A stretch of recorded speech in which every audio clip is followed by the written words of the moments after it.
Tiffin টাইমের জন্য pasta তৈরি করা হচ্ছে। তার মধ্যে পেঁয়াজ রসুন দিয়েছি, একটু লাল লাল হলে গুঁড়া মশলা দিয়ে দিব। পাস্তাটা আগে সিদ্ধ করে নিয়েছি। মুরগি মাংস ডিম দিয়ে পাস্তাটা তৈরি করা হবে টিফিন টাইমের জন্য, অত্যন্ত মজাদার। ছেলেমেয়েরা সবাই পছন্দ করে। বিকালে সকালে স্ন্যাক্স অত্যন্ত মজাদার আয়োজন।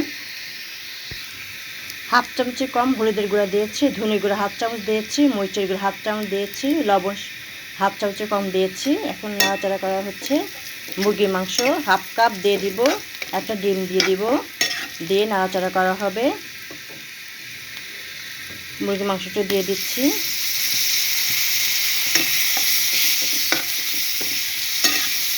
এর সাথে ডিমটাও দিয়ে দেব, তারপর পাস্তা দিয়ে দেব।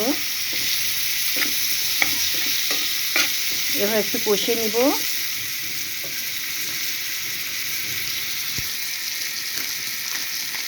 নুডলসের মশলা দিয়ে দিচ্ছি, এটা বিরিয়ানি মশলা দিয়ে দিচ্ছি। তার মধ্যে নুডলসের মশলা দিয়ে দিব, দিয়ে মশলা আর কষানো হবে। এরপর একটা ডিম দিয়ে দিব, তারপর পাস্তা দিয়ে দিব, সামান্য একটু পানি দিয়ে দিব। সামান্য একটু পানি দিয়ে দিলাম যেটা মাংস সিদ্ধ হয়, এই জন্য দিয়ে দিচ্ছি। তারপর একটা ডিম দিয়ে দিব, তারপর পাস্তা দিয়ে দেবো। পাস্তা সিদ্ধ করা হচ্ছে সেটা দিয়ে দেবো। একটা ডিম দিয়েছি, ডিমটাও এর সাথে কষিয়ে নেব। তারপর পাস্তা দিয়ে দেবো। একটু মাংস আছে, মাংসের সাথে ডিমটা একবারে কষিয়ে নেব, খেতে খুবই ভালো লাগে। তারপরে নুডলসের মশলা দিয়ে দেবো। টিফিন টাইমের জন্য অত্যন্ত মজাদার, বাচ্চারা কিন্তু খুবই পছন্দ করে।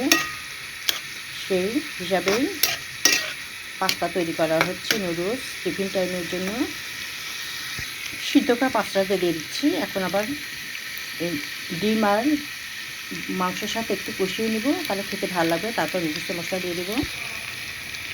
নুডলসের মশলাটা দিয়ে দিচ্ছি, আরও খেতে ভালো লাগবে।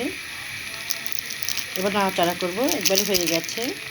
অল্প সময়ের মধ্যে খুবই একটা সুন্দর নাস্তা হয়, স্ন্যাক্স। বাচ্চাদের খুবই ভালো পছন্দ করে টিফিন টাইমের জন্য। অল্প সময়ের মধ্যে খেতে কিন্তু অনেক সুস্বাদু, টেস্টফুল। পাস্তা কমপ্লিট হয়ে গেছে, টিফিনের জন্য বক্সে রেডি করেছি। দেখতে পাচ্ছ কতটা লোভনীয় হয়েছে। খেতে কিন্তু বাচ্চারা খুবই পছন্দ করে, সেভাবে করা হয়েছে। ভালো লাগলে টিফিন টাইম যদি ভালো লেগে থাকে অবশ্যই লাইক কমেন্ট শেয়ার করে দিবেন। শুভকামনায় রইল। আল্লাহ হাফেজ।